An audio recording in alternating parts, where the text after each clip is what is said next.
نحمده ونصلي على رسوله الكريم أما بعد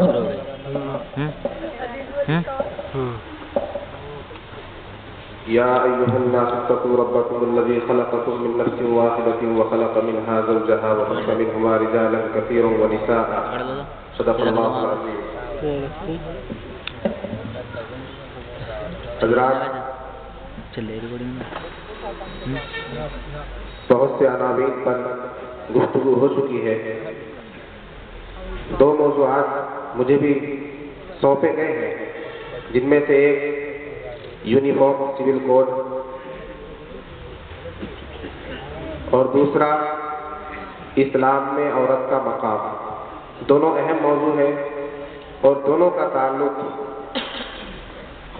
اس تحریک سے ہے جو ملک کے اندر آج نافذ ہے، چل رہی ہے، زوروں پر ہے. میں آپ حضرات کے سامنے پہلے یہ بات رکھ دوں کہ یونیفارم سول کوڈ جس کا ہنگامہ ملک کے اندر برپا ہے، آخر یہ کیا بلا ہے؟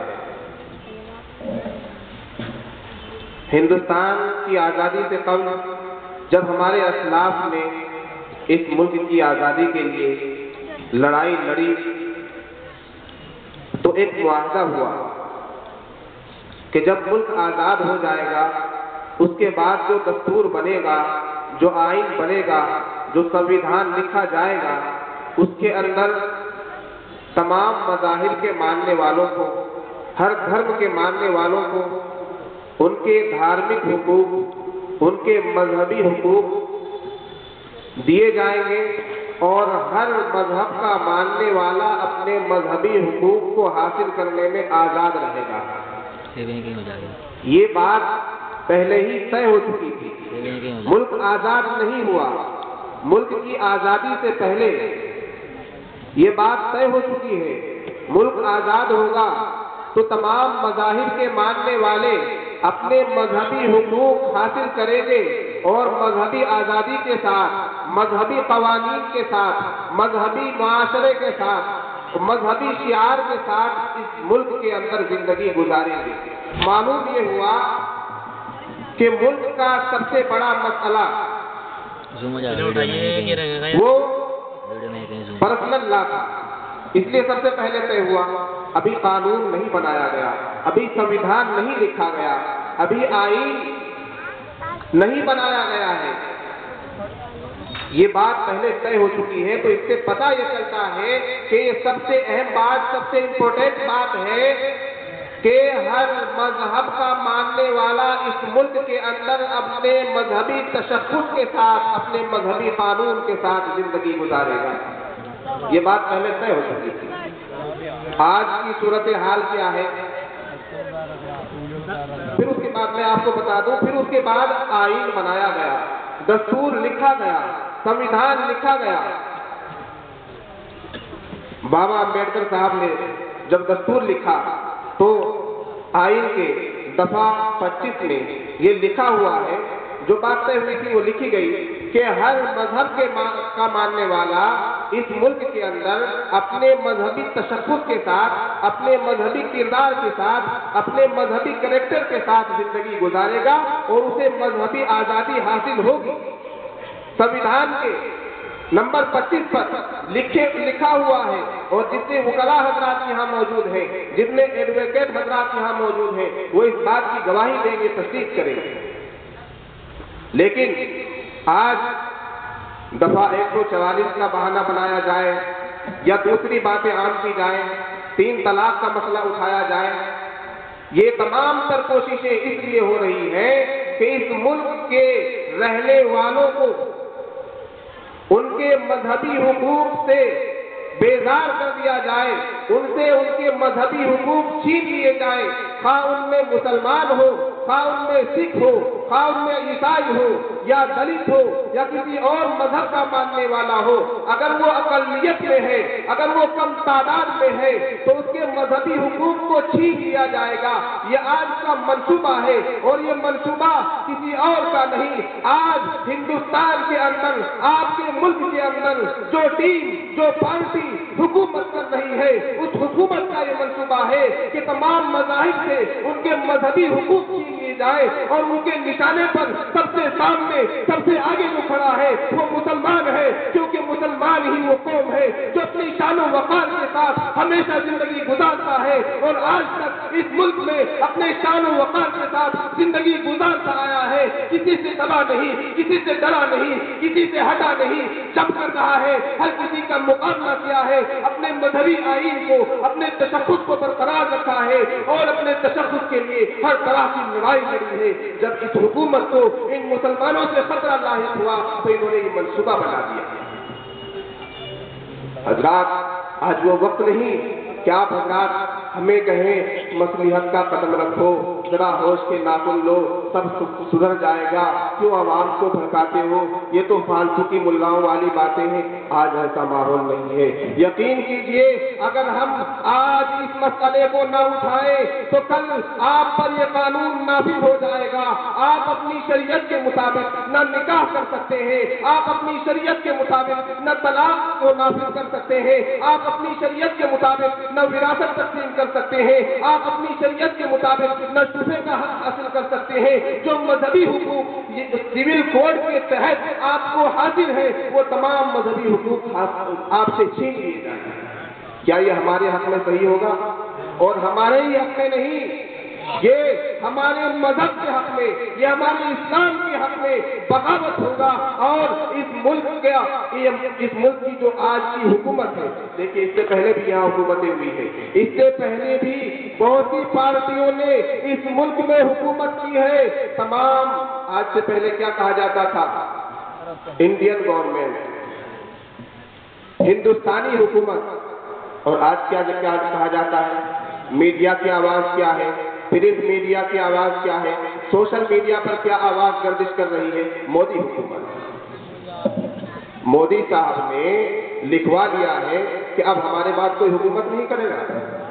آپ بتائیں کیا یہ طے ہو چکا ہے؟ اور ایسا کیوں ہو رہا ہے؟ یکتا سول کوڈ کی بات کیوں کی جا رہی ہے؟ طلاق کا مسئلہ کیوں اٹھایا جا رہا ہے؟ یونیفارم سول کوڈ کا تہلکہ کیوں بتایا جا رہا ہے؟ اس لیے کہ آپ جو عوام، آپ جو پبلک یہاں بیٹھی ہوئی ہے، یہ ہندوستان کی جنتا بہت بھولی جنتا ہے، ان کو بیوقوف بنایا جائے، ان کو وہ وعدے بھلا دیے جائیں جو الیکشن سے پہلے ہوئے تھے۔ اور صرف یہ پہلا پروپیگنڈا نہیں ہے، یہ یونیفارم سول کوڈ یا 3 طلاق کا مسئلہ پہلا پروپیگنڈا نہیں ہے۔ حکومت بننے کے بعد جتنے پروپیگنڈے ہوئے آپ حضرات کو معلوم ہے، خواہ وہ لو جہاد کا معاملہ ہو، خواہ وہ کوئی اور دوسرا معاملہ ہو، کتنے مسائل کھڑے کیے گئے اور کتنے مسائل پر میڈیا نے بات کی۔ آج میڈیا کا نظریہ وہ ہو چکا ہے جو اسلام مخالف نظریہ ہے اور میڈیا کو بھی خرید لیا گیا ہے۔ میں سبھی کی بات نہیں کرتا لیکن اکثر لوگ سیکھ چکے ہیں۔ آپ نے منگلور کے اخبار کے اندر چند دن پہلے یہ سرخی پڑھی ہوگی کہ بکاؤ میڈیا اسلام کے خلاف کام کر رہا ہے۔ بہرحال مجھے اس عنوان سے صرف یہ بات آپ تک پہنچانی تھی کہ یونیفارم سول کوڈ کا جو تہلکہ مچایا جا رہا ہے وہ صرف اور صرف اسلام کے تشخص کو برباد کرنے اور اسلامی قانون کو ختم کرنے کی ایک سازش ہے جو ہم اور آپ مل کر اس کے خلاف محاذ آرائی کریں گے اور ہم یہ یکساں civil code, uniform civil code کو ہم یہاں ملک میں نافذ نہیں ہونے دیں گے۔ ارے اس ملک کی رنگینی تو یہی ہے، اس ملک کی خوبصورتی تو یہی ہے کہ ہم الگ الگ مذاہب کے لوگ اپنے اپنے مذہب پر عمل کرتے ہیں اور اپنے اپنے رنگ کے اندر اس ملک کے کو رنگین بناتے ہیں، تب یہ ملک رنگ برنگے ماحول کو دنیا کے اندر اجاگر کرتا ہے۔ اگر آپ سب کو ایک رنگ میں رنگ دیں تو یہ ملک کے مذہب کے ماننے والوں کے ساتھ انصاف ہوگا یا ناانصافی ہوگی؟ ناانصافی ہوگی نا۔ سکھ اپنے طور پر شادی نہیں کر سکتے، مسلمان اپنے طور پر نکاح نہیں کر سکتے، تو کیا ہوگا؟ یہ ناانصافی ہوگی جو جمہوریت کے بالکل خلاف ہے، جو سیکولرزم کے خلاف ہیں، سیکولرزم کا معنی جو نہیں سمجھتے، جو جمہوریت کا مطلب تک نہیں جانتے، وہ اس ملک میں سیکولرزم کو، جمہوریت کو ختم کر دینا چاہتے ہیں۔ بہرحال میں دوسرے عنوان کی طرف آتا ہوں۔ آج میڈیا سے آپ کو یہ بات پتہ چل رہی ہوگی کہ عورتوں کے ساتھ اور بالخصوص مسلم عورتوں کے ساتھ ظلم ہو رہا ہے، مسلم عورتوں کے ساتھ زیادتی ہو رہی ہے، انہیں ایک ساتھ 3 طلاق دے دی جاتی ہے اور گھر سے الگ کر دیا جاتا ہے، بہت ظلم ہو رہا ہے۔ یہ اسی منصوبے کا ایک ٹکڑا ہے، ایک جز ہے، جو منصوبہ بھی میں نے آپ کو بتایا ہے۔ ایسا نہیں ہے کہ اسلام میں عورت پر ظلم کیا جاتا ہو۔ اگر اسلام میں عورت پر ظلم ہوتا تو میں خدا کی قسم کھا کر کہتا ہوں، دنیا کے کسی خطے پر عورت کے ساتھ انصاف نہیں کیا جاتا۔ ابھی قاری جنید صاحب نے اسلام سے پہلے کی تاریخ آپ حضرات کے سامنے رکھی تھی۔ اسلام آنے سے پہلے دنیا کی کیا حالت تھی اور دنیا میں عرب معاشرے میں، عجم معاشرے میں، ہندوستان کے معاشرے میں عورت کے ساتھ، مہیلا کے ساتھ، استری کے ساتھ کیا برتاؤ کیا جاتا تھا، اس سے آپ واقف نہیں ہیں۔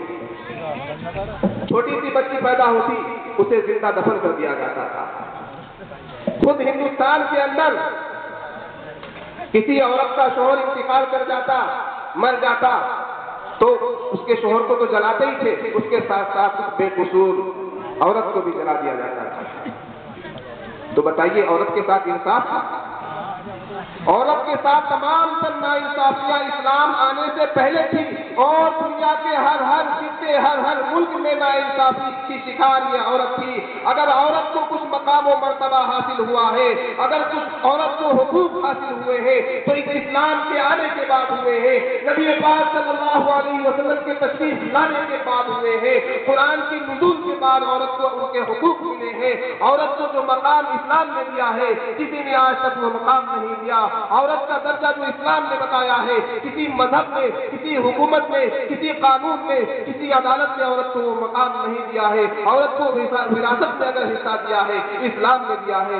عورت کو تعلیم کا اگر حق دیا ہے، تعلیم حاصل کرنے کا، تو اسلام نے دیا ہے۔ عورت کو اگر خود مختار بنایا ہے کہ وہ اپنی مرضی سے جہاں چاہے شادی کرے، اسلام نے یہ حق عورت کو دیا ہے۔ عورت کو تعلیم حاصل کرنے کا حق، عورت کو وراثت میں حصہ لینے کا حق، عورت کو تجارت میں حصہ لینے کا حق، عورت کو ثقافت میں حصہ لینے کا حق، عورت کو اقتصادیات میں حصہ لینے کا حق، دنیا کے تمام تر شعبوں میں عورتوں کو حصہ لینے کا حق اگر کسی نے دیا ہے تو اسلام نے دیا ہے۔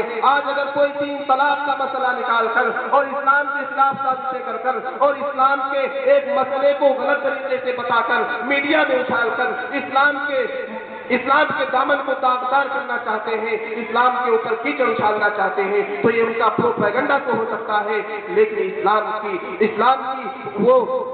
کا وہ چہرہ نہیں ہو سکتا جو وہ دکھانا چاہتے ہیں۔ اسلام کا چہرہ بہت صاف اور شفاف ہے۔ ضرورت اس بات کی ہے کہ ہم نے اسلام کا مطالعہ نہیں کیا، ہم نے اسلام کو نہیں پڑھا۔ آپ حضرات اسلام کا مطالعہ کیجیے، اسلام نے عورتوں کو جو حقوق دیے ہیں اس سے آپ حضرات کو بخوبی واقفیت ہو جائے گی۔ وآخر دعوانا الحمدللہ رب العالمین۔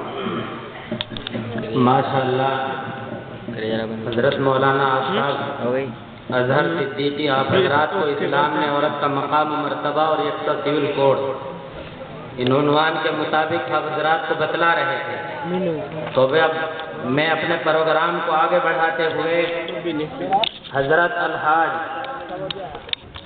مفتی محمد راشد صاحب